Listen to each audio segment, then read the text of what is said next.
Howdy, hey, hi diddly ho there, neighborinos. It is Ryan here for WrestleWatch. Hi, this is Doug. I'm also here. That's great. How you doing this week, Doug? I'm okay. You know what? It's this is weekend is just gonna be a lot. Last night my daughter had her middle school musical, and there's two more of them. She's Hmm, doing it again twice today, and and obviously she wants me to go to all three shows. of course. So that's gonna be my day today. So I think it's good to take a little, you know, before that, talk a little Wrestle Watch before that, talk a little free agency before I have to sit in the middle school gym for 8 hours straight. Yeah, that makes sense. Yeah. Yep. Um, what's the musical if you're It able to is. It say? is. It. Yes, sure. It is. Bugsy Malone Jr. That is an interesting thing to juniorize. Well, it's funny because um, they replaced the guns with silly string canisters. Oh, that classes that up, Yeah, makes I that think age so. appropriate. Yes. So and then they just say, "Oh, you're getting splurged," which is every No, single no, time. no. That reminds you of when I was in high school. We did a time shifted production of Romeo and Juliet, which essentially was we did it in the 50s, which makes it essentially just West Side Story, but without singing at that point. And so, of course, like it kind of worked nicely though, because like we just used switchblades instead of daggers, essentially. Okay. Yeah. Well, I have no issue with the time shifting of Shakespeare. I think a lot of times it's done well. I saw at the Shakespeare Theater in Chicago. I remember seeing Julius Caesar, Hmm. and they basically just turned it into like a political drama where like everyone's just wearing like suits and they're all politicians. Huh. That Yeah, that makes sense enough to me. yeah. And So I endorse this. I'm on board with that.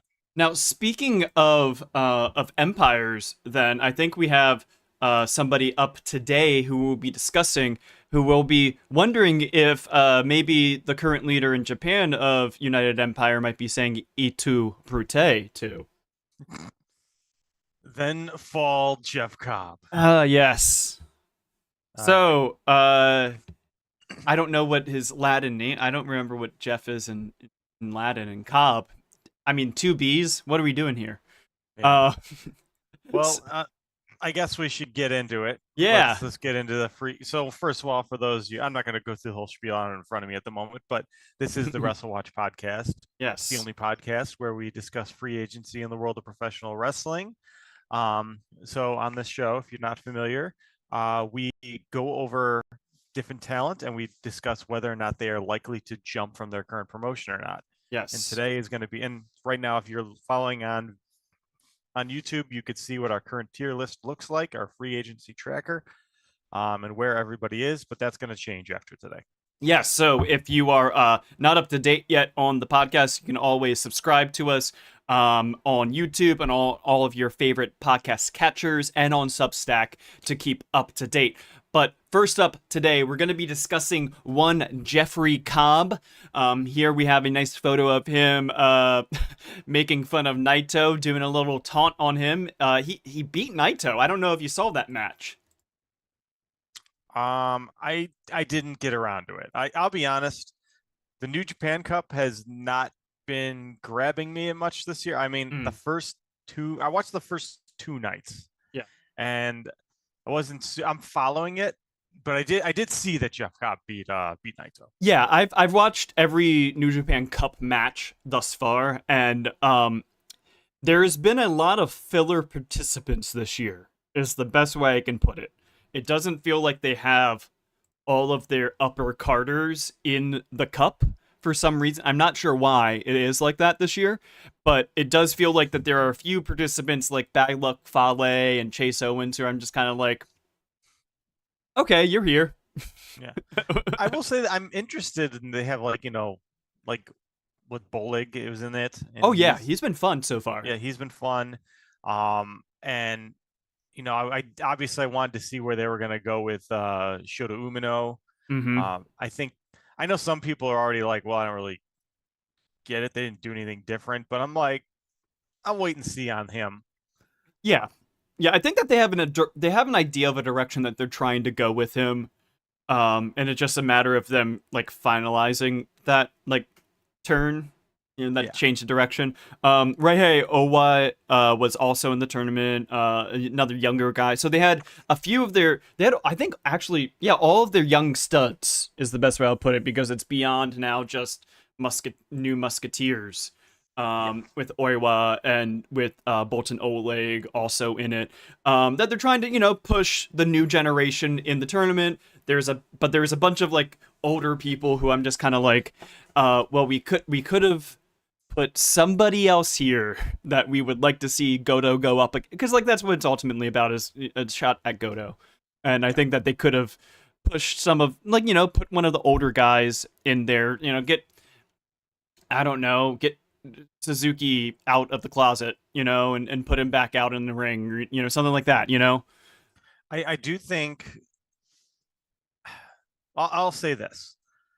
New Japan Cup has always been a weird tournament where sometimes it feels like it's a great way to elevate people. Um, but it does feel like in recent years, it feels like they've gotten away from having like really pushing pushing top people. Like I Yeah. remember like in the late 2000s, it would be like, okay, I was in 2015, Kota Ibushi won it. Mhm. Naito, I think, won it in 2016. And then went on to actually win the title. And they had Zack Sabre Jr. It felt like it was actually, you know, top contenders winning these tournaments, the New Japan Cup. And it feels like it just, I don't want to say I don't want to say it's been diminished, Yeah. but it does feel like there's a lot, as you said, there's a lot more Filler newer, matches. yeah, a lot more newer people and filler matches, and just like they're throwing a lot of people in the tournament. Maybe don't necessarily, I think is lowering the value of the tournament. Yeah, and I also think that maybe they could have, like, Oiwa versus Saber could have been better, not as a, Oiwa wins one match and then goes face Saber, and then that's it, and then Saber goes to the quarterfinals, I think is where it is at that point. It's like you could have had that as like maybe a semifinal and had like, oh, this is interesting. Oiwa is like this rookie that's gotten up there and now he's facing his master. Or you could have had Finlay versus Evil not be a first round matchup. Also, it's like, I don't know. But yeah, as TC in the chat is pointing out, yeah, last year was Yoda Tsuji, who I think was them getting in the spirit of like, we're gonna make somebody, and then this year he won the global championship. So they've made a direction with him. Sonata and Okada were the last two before that, which is kind of continuing on with the same people at the top of the card, but younger, relatively speaking, than the current generation of upper carder that we have right now in New Japan. But to bring it back to WrestleWatch a little bit, you have Jeff Cobb in the tournament.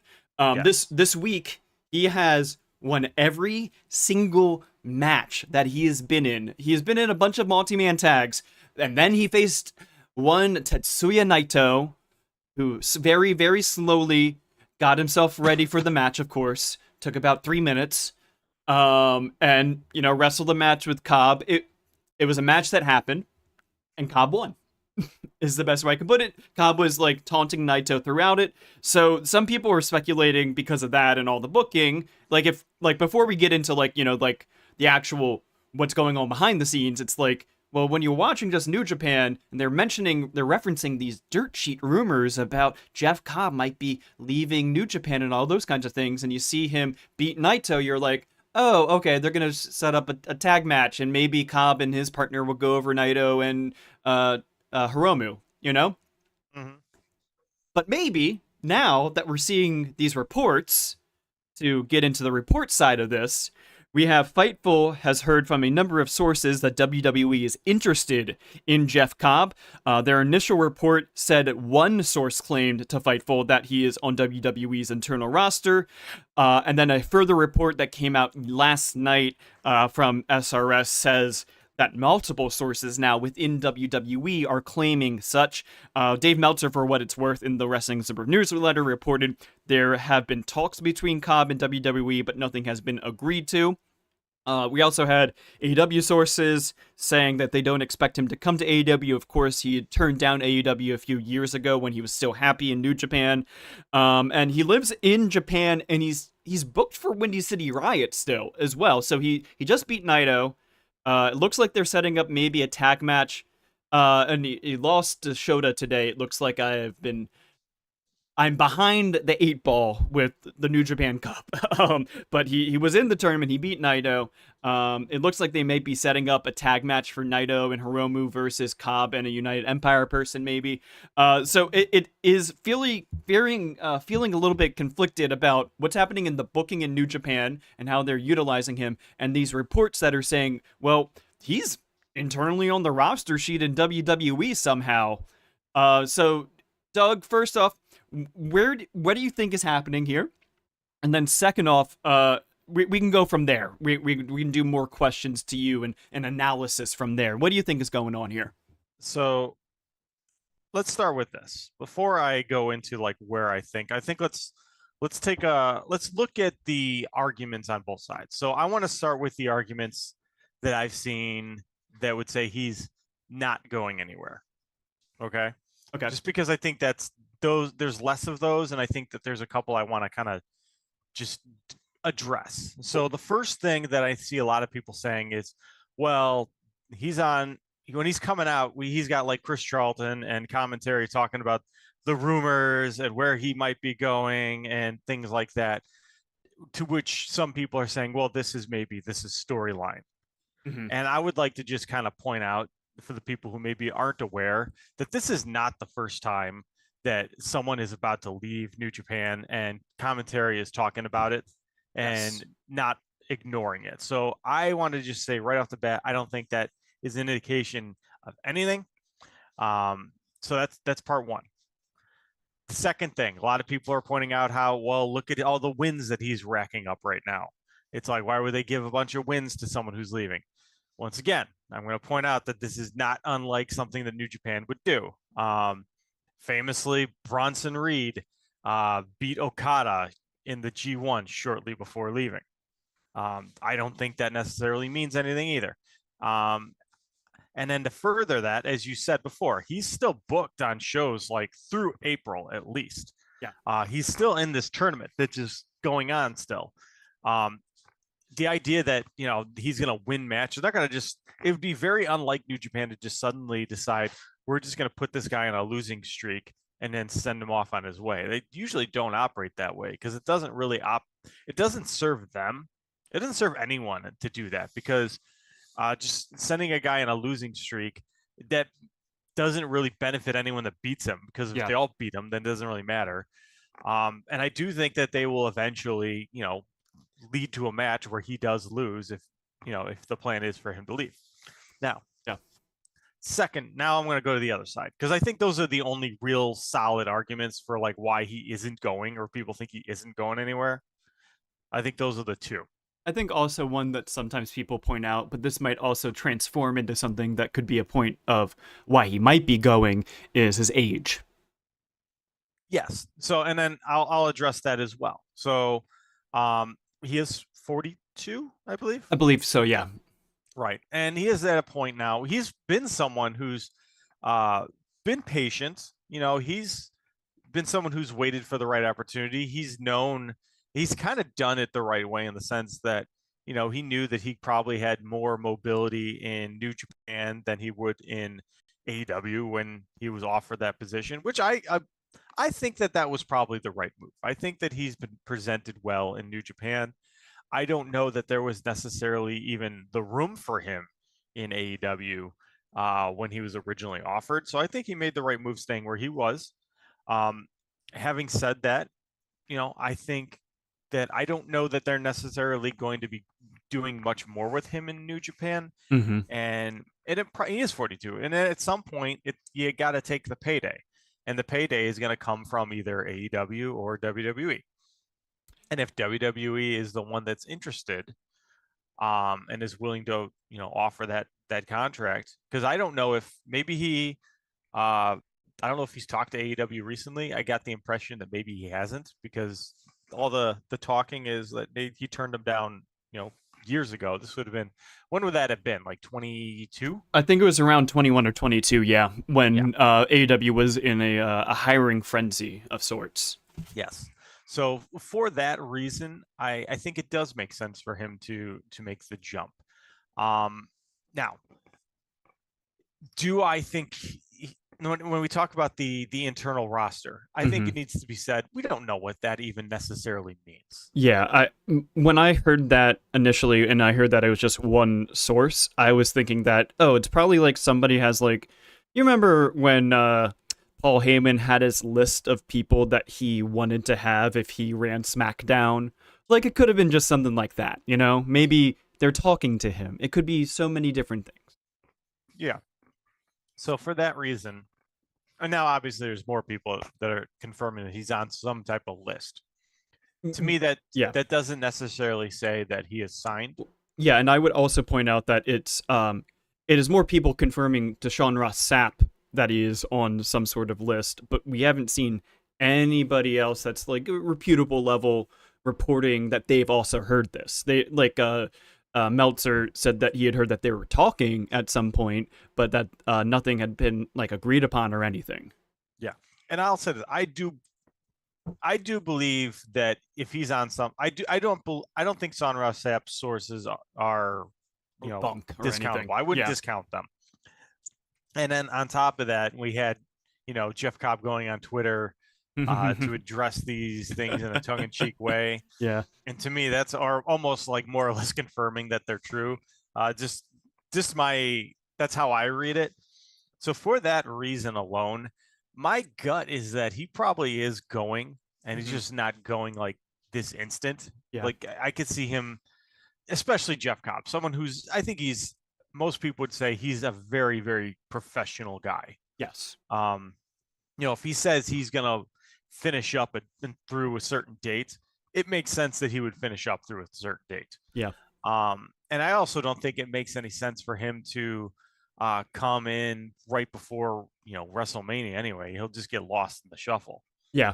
So for that reason, I actually went ahead and said I think that he is a likely jump.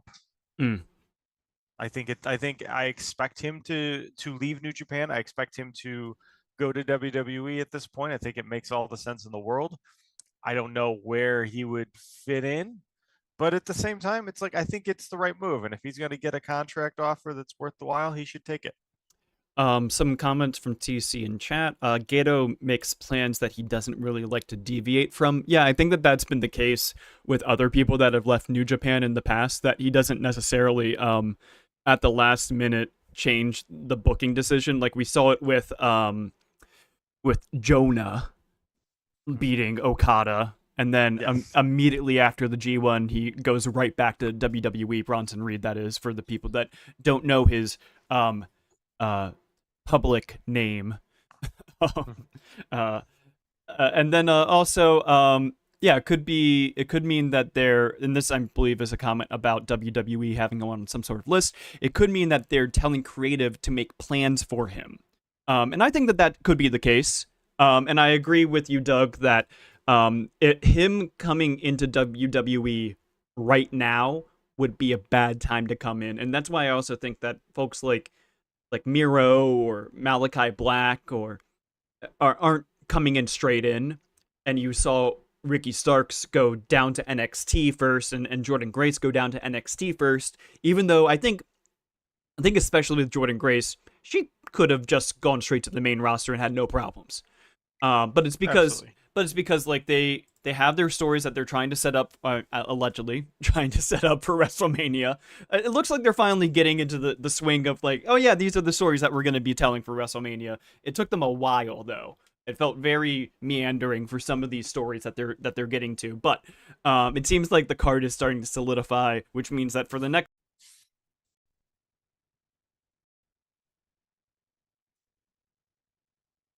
Hello. Oh yeah, there we go.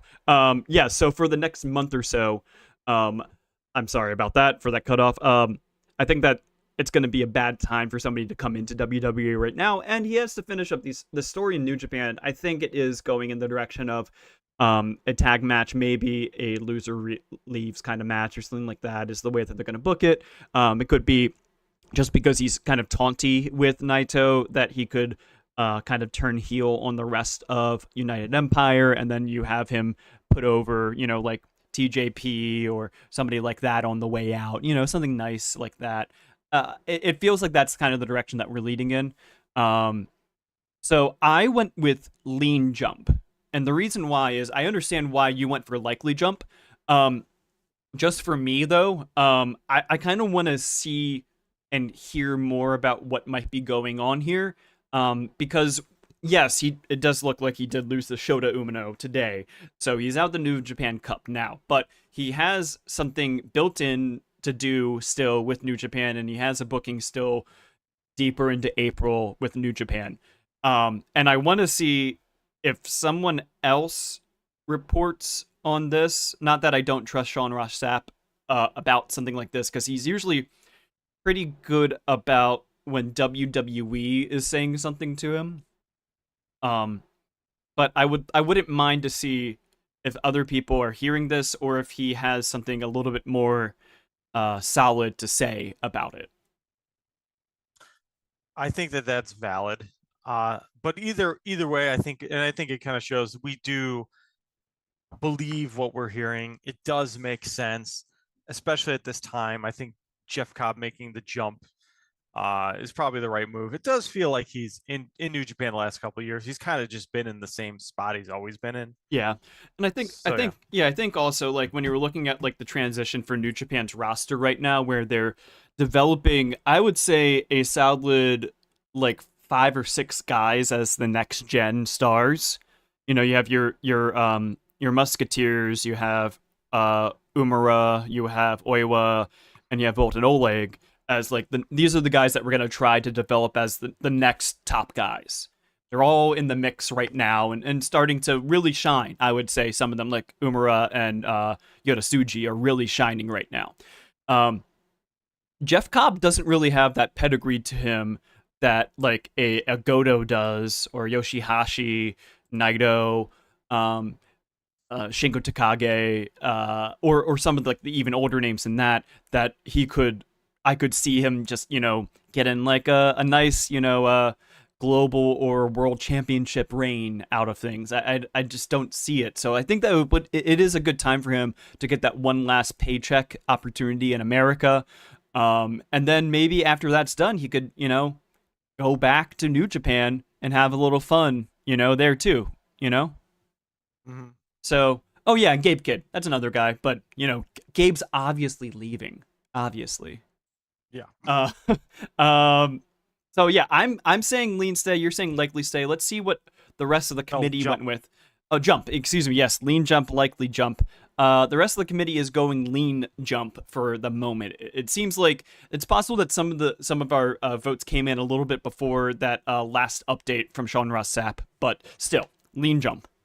Yeah, I'm perfectly fine with that. And then I wouldn't be surprised if we're voting again next week. I think we'll maybe have more information by then. Yeah, I think that some other people might report on it. Some of like the more the people that might be a little bit more in tune to Japanese wrestling might report on it and hear what they're hearing from within New Japan. Yep, I agree. So that is it for the big boy on the board, just based off of notoriety, because the other ones, I don't think that we have a lot to talk about with them. So these are quick hits that we did some heat checks about, folks. First up, we have Hook. And let me read what I wrote for people to consider with Hook. So this was we put him on based off of an SES Scoops article that reported Hook was going to test free agency last year when his contract was set to expire. We haven't had any news of his contract since then, and he's recently kind of been reintroduced with the Ops as a solid unit with a name.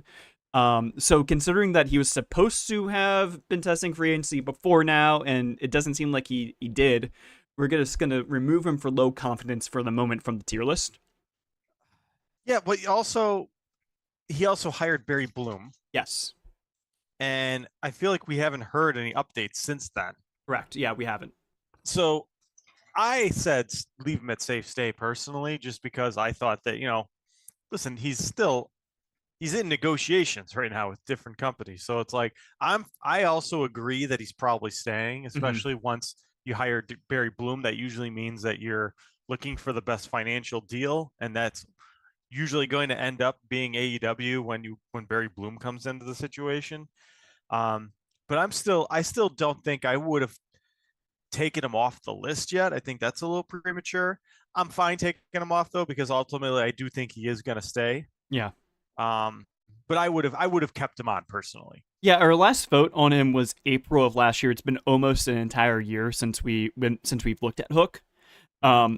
And it was almost a 50-50 split between people that felt they had low confidence in him leaving and the people that felt like they still wanted him to be on the tier list. Yeah. So we'll see. I mean, listen, I'll put this out right here. I don't think he's going anywhere. I Yeah. really don't.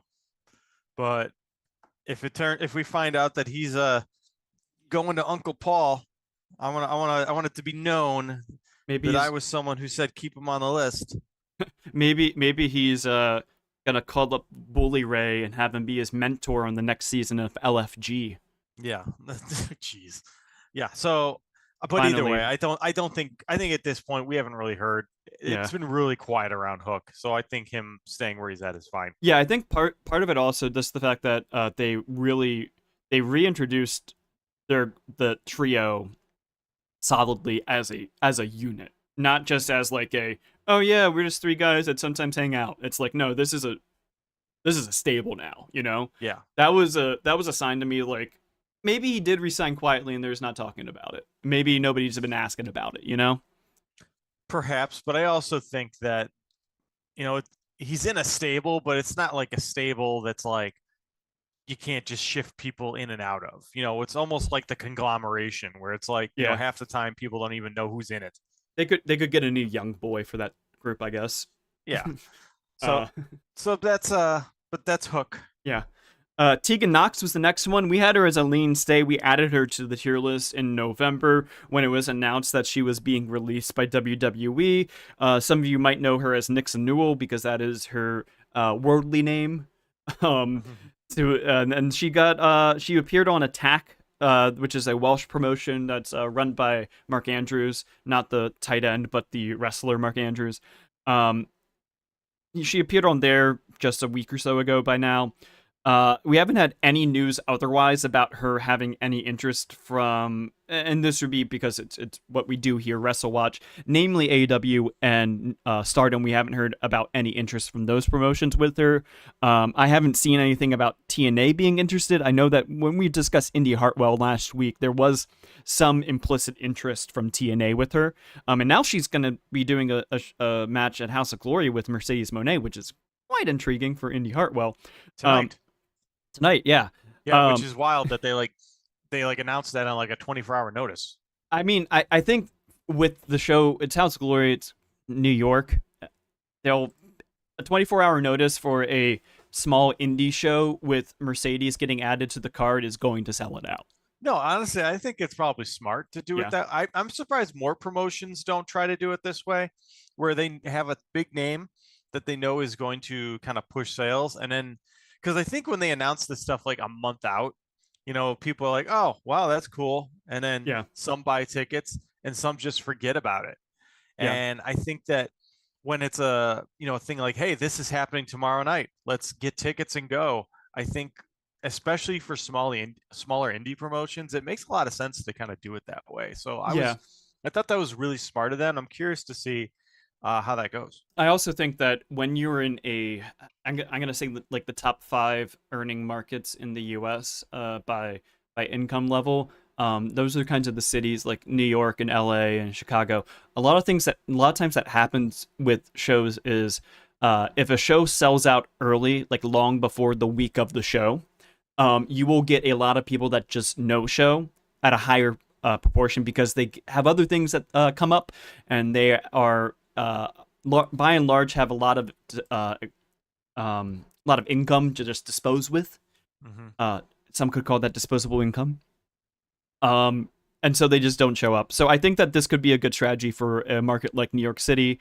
If you have an indie show to book it last week of the sales to announce a big name at that point, because if you already are selling it well, then you're fine. You don't need the more ticket sales. But if you get to the week of the show, you'll sell more tickets if you haven't sold them all yet, and you might increase the likelihood that somebody that already bought the ticket long ago actually uses the ticket, and then you get some more dosh that night. And as our friend Luke Feels is saying in the chat, Indy basically has an AEW tryout with Mercedes tonight. That's one way of looking at it. Yeah. I don't think that Mercedes would. I mean, she seems friendly with her from when we've seen about training photos and things like that. So it's possible that they're just, being friends and wrestling together for fun. But I also see, like, Mercedes seems to really have a lot of influence about who she gets to do matches with. Yeah, and I could also I think, I don't know, I'll say this. I think we all know that if Mercedes wants someone to be brought in, they're probably not going to say no to her, especially if it's someone like Indy Hartwell, who would be on like a low level deal. Oh yeah, like they have, like, I think one estimate said that even if AEW got to a proportion of their gross revenue that was equal to like pro sports leagues, they would still have another like $20 million to budget to labor. So yeah, they have a lot of playing room for a labor budget. So yeah, if somebody like Indy Hartwell, who's gonna she's kind of a league minimum signing, kind of a person, I think that if Mercedes said, "Hey, bring her in," they're gonna bring her in. Yeah, I agree. So, I mean, we'll see how this match goes tonight, I suppose. Yeah. So as it's on Triller too. So I got nothing going on. Maybe well, actually, I shouldn't say that. I have a lot going on. Got a lot going on. Yeah, you have 2 shows in one day. Yeah. No. So Yeah. I don't know that I'll be watching that one live. We'll just see what happens. So we were talking about Tegan Nox with this, and then we started talking about Indy Hartwell, which kind of gets to where we're putting Tegan Nox here on the tier list. We're gonna drop her down to safe stay. I have no problem with that. I think I think we kept her at lean stay with the idea that she was probably going to drop down further, just because, with her history, obviously I don't want to say she's an injury magnet or anything like that, but she's had a lot of injuries, and it's been obviously a huge detriment on the latter half of her career. Yeah. So I do think there's a possibility that another promotion takes a chance on her. I mean, she's very passionate about it, obviously. So we'll see where it goes, but I think safe stay is probably correct. Yes, yeah. And then the final one is Zilla Fatu. So we added him to the tier list back in November because we heard some rumors that they might be trying to further expand the bloodline even farther than they already were. And then he appeared on a podcast this about 2 weeks ago called The Show on the River West Radio. And during that podcast, he was asked about, what's your plans for the future and everything. And he said he is in no rush to really go anywhere or sign anywhere, which seems to me that maybe talks of him going to perhaps WWE might have deheated, cooled down. That's the word for that. Cool down. Deheated. That was impressive. Yeah, Bully Ray's looking for that deheat brother. Yeah, but he was at a lean jump. We felt pretty confident for a while that he was going to, be making that jump. Yeah. I think he still probably is at some point, but I think dropping him down a bit feels like it makes sense. Yeah, it felt like that WWE's kind of transitioned a little bit from their original plan of, new bloodline's going to be hot. And we're just going to keep on bringing in new bloodline guys. And then Hikuleo is in parts unknown right now. Yeah, I think that's the other part of it. When you look at someone, we know, every indication we have is that he is signed, that in Hikuleo. Yeah. And he's, you can't find him with a search party. But then you have Zilla Fatu, would probably be in that same vein, who's just kind of on the back burner. And then you have, obviously Tongaloa and Tama Tonga, who have just kind of, I don't want to say they haven't done anything. They've done stuff, but it's like they don't necessarily feel like they've been super impactful since they came in. Yeah. It does it could be a thing where they are just kind of slowing down right now, and maybe things will change after WrestleMania. Yeah. But I don't, and I know that I know. So real quick, so they voted to remove him for low confidence. Yeah. I don't know that I would have gone that far. I think I would have wanted to keep him on the tier list somewhere. Hmm. But I do understand with that, just because there has been a whole lot of nothing with him lately, and him saying he's not in a hurry to sign anywhere. Uh Yeah, it was, and just for the yeah. record too, this was another one that was like 50-50 split between people that were like, hey, it's time to just remove him, and then people that were feeling, a little bit slightly more confidence of keeping him on for a little bit. So I think that he's not going to go off the radar per se. I think him and Hook are still on the radar for people as, hey, these are people that we kind of want to keep an eye on, but we haven't have a lot of confidence right now of them, jumping around. There's some people that we don't even have on the tier list right now that I feel similarly about. It's a lot of like those UK indie people that we heard some rumors about, like a man like Darius and Riho and Ricky Knight Jr. and people like that. They're on the radar, but they're not on the tier list. Yeah, and I think that the thing we'll keep in mind is that a lot of these people are going to uh, be voted out again at some point. And Yeah. that's totally fine. So it's like, I feel like there is this idea that, hey, everything needs to be correct at all times. And we do our best to kind of vote on the right people when the right time comes. But, we try to make educated votes. We try not to make it too much based off of vibes, because some of it is going to be vibes. But, if we don't hear anything for a while, we'll do a vote. But that doesn't necessarily mean we have to do a vote. Yeah. I'm fine keeping a lot of these people where they're at. Yeah, we're kind of going to try to do like around like every 100 days or so, re-looking at people and just, reevaluating where we're feeling like they're at, just to make sure that we're not keeping people on without a lot going on for reasoning for it. And I think like somebody like Hikuleo, for example, is somebody that like I think there's no reason to move him off of safe jump at this point. I don't think that there's a reason to make him a confirmed jump, because we don't know where he is. He could be down in that basement floor in Severance. We don't know. Mm-hmm. We don't know where he is. No, this is true. So that's the quick hitters. Yeah. And that kind of transitions us a little bit into, well, first off, let's look at the tracker, and then that's going to transition us into our last conversation piece that you wanted to discuss today, Doug, which was about the WWE ID program. If you wanted to run through the tracker, because you seem to have such a lovely voice when doing it. I'll do my best. All right. So on Safe State, we have Hikuleo, Josh Alexander, Ray Phoenix. Oh, pause there for a second. Ray Phoenix just got his teaser happening on WWE TV. Yeah. So we might be getting rid of him soon. Yeah. We have to touch on that. And then we have Likely Jump. We have Malachi Black, Nikki Bella. Lane Jump is Ninja Mac, B. Priestley, Miro, and Jeff Cobb. Toss Up is Michael Oku, Baron Corbin, Cedric Alexander, Good Brothers, and Kevin Knight. For Lean Stay, we have Joe Hendry, Samantha Irvin, Matt Cardona, Mina Shirakawa, Sami Zayn, and Likely Stay is going to be AJ Styles, Kofi Kingston, Xavier Woods, Mayu Iwatani, Danhausen, Alex Winter, Beth Phoenix, Gabe Kidd, Indy Hartwell, Leon Slater, Persephone. And then for Safe Stay, we have Sari, Utami Hayashishita, Street Profits, Shinsuke Nakamura, Tam Nakano, and Tegan Nox. Yeah, and as TC says in the chat, that's probably Phoenix's last week on the tier list. I would not be surprised if we feel like the teaser is enough. Yeah. And I'm sure that'll. Well, I'm sure I would imagine that he's going to get voted on. Yeah, and Malachi Black also allegedly had a teaser. It wasn't as drastically confirmed that it was about him. The Phoenix one was very overtly about Ray Phoenix. The Malachi Black one, or the one that people think is about him, it could be anything, brother. Wait, are you telling me that Malachi Black has a video package that is very obscure and we're not exactly sure what it means? Well, if you understood the lore first, of course, it would be quite obvious that it's not about him. But if you really subvert the lore, then you know it is about him. Yes, we need someone to like play this backwards and check for the hidden messages. Yes. So that's the tier list.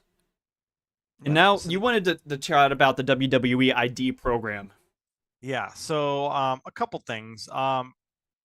Currently there's been a lot of talk with WWE ID, WWE ID's Twitter account, who, people, I'll say this, there's been some tweets that didn't exactly come off, I think, the way a lot of people want. I don't think the way WWE wanted them to come off. Um, they were tweeting out, no, hey, a reminder to all independent wrestling promoters, you could book WWI talent in your promotion.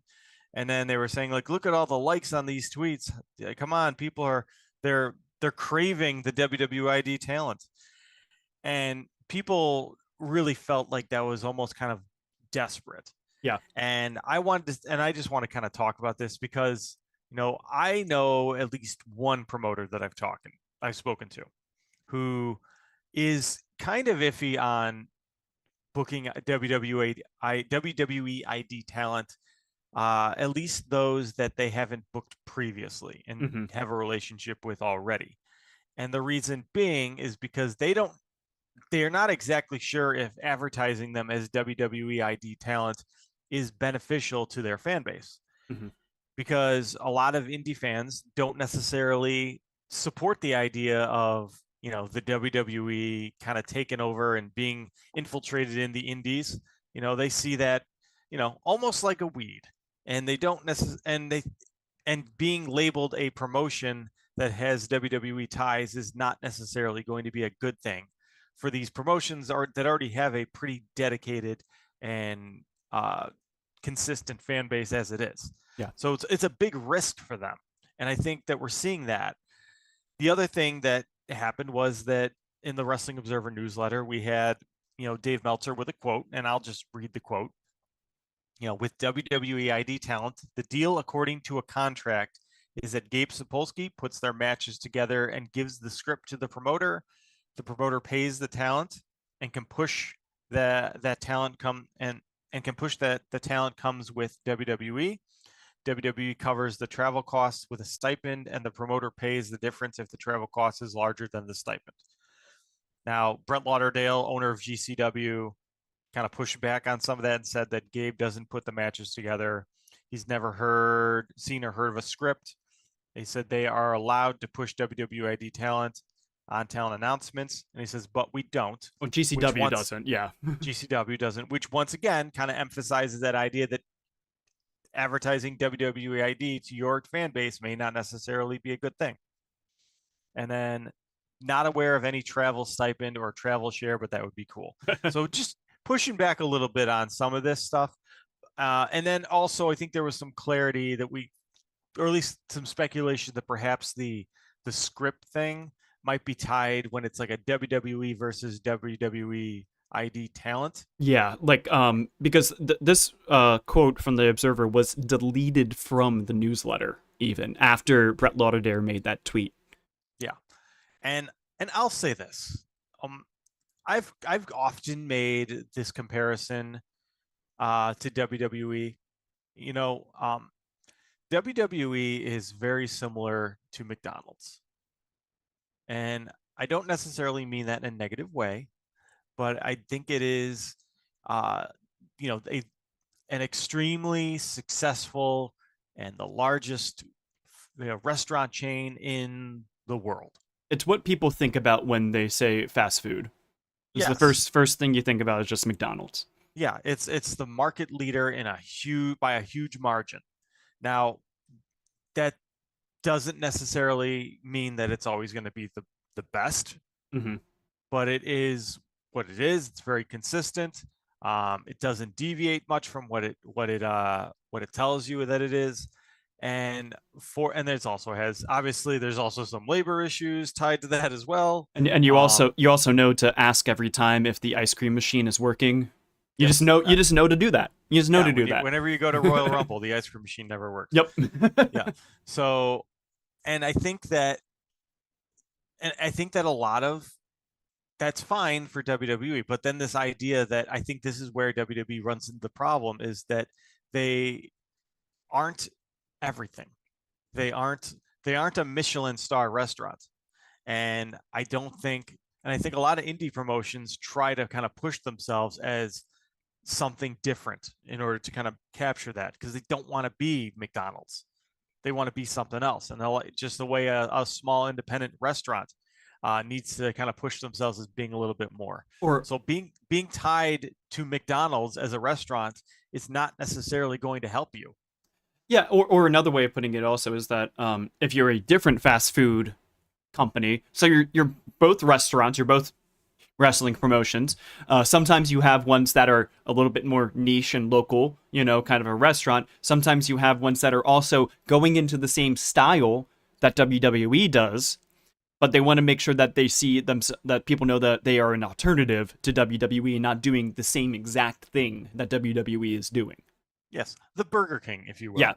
Um, yeah, I understand that analogy a lot. And also it seems that like the way that they're trying to move could be you could compare it a little bit to like Amazon, where it's just like when I default to needing something shipped to my house, you just go to Amazon, and then you sit and think sometimes, and you're like, well, if I don't want to use Amazon, who do I use? And you don't know. And I think that that's kind of like WWE kind of wants to be monopolistic with this, so that when you go to an indie promotion, that should be just the thing you expect. Is like, oh well, wrestling is WWE. Like, yeah, sure, like, this independent seller is on Amazon, but it's on Amazon still. So that's kind of what they're trying to go for, is to make it so that people depend on WWE for these talent. Yeah, and because if Jack Cartwheel takes off Mm-hmm. on the indies, WWE could say, hey, WWE talent Jack Cartwheel is really, really doing great right now. Oh, and TC says, if a local diner started serving Big Macs, I'd be like, WTF. Yeah, like the other thing is like there's a difference, and this is what I've mentioned sometimes when I do match ratings, is just because something is fun doesn't mean that it's necessarily good, and just because something is good doesn't necessarily mean that I enjoy it and want it every day. So I really like McDonald's French fries. I do. I know that they're not good for me. I will eat them like the sloppy pig that I am. And I will not have them every single day. And sometimes that is like a wrestling match. Sometimes that is a fun match with Big Boom AJ on the opening of Revolution. I know it's just going to be silly fun, and I'm going to have it, but I don't necessarily want that for every single match, and I know that it might not necessarily be a good, prestigious match. Yeah. So that's all I have to say about WWID. I just want to kind of touch on that because I do think that it does have labor implications in terms of like, okay, what value do I have as a talent to be associated with this? And at this point, I don't know that we necessarily see a benefit to talent signing up for WWE ID other than it being a potential foot in the door and a stipend. Yeah. Which may be enough, especially if you're like a weekend warrior who's just like kind of doing this on the weekends, and maybe you aren't going to necessarily make the big jump. Hey, it makes all the sense in the world to kind of just take like that $40,000 a year as a bonus while you're, grinding out in your local indie scene. Yeah, those are 2 points that I wanted to make with this whole thing, is that one is, it's 40K. We know that it's 40K now, around about, which is at more than double what they were paying as the stipend for the NXT UK folks. Yeah, absolutely. Which is astounding to me. Which is another knock against, I again, every single time that somebody's like, oh yeah, one of these people from the UK Indies is really, maybe they're going to get ID'd. I'm like, no. First off, I think that some of them are a little bit burnout on WWE, but also I think that there's a reputation in the UK Indies right now still about WWE is not trustworthy with paying us and things like that. So wanted to point that out. But the second thing was, I think that where this quote from Wrestling Observer that might have got crossed and might have gotten deleted because of it is about the putting the matches together and gives the script to the promoter. I think that is about the ID, like what I think the term that they're using, or I've seen bandied around the internet, is canon matches.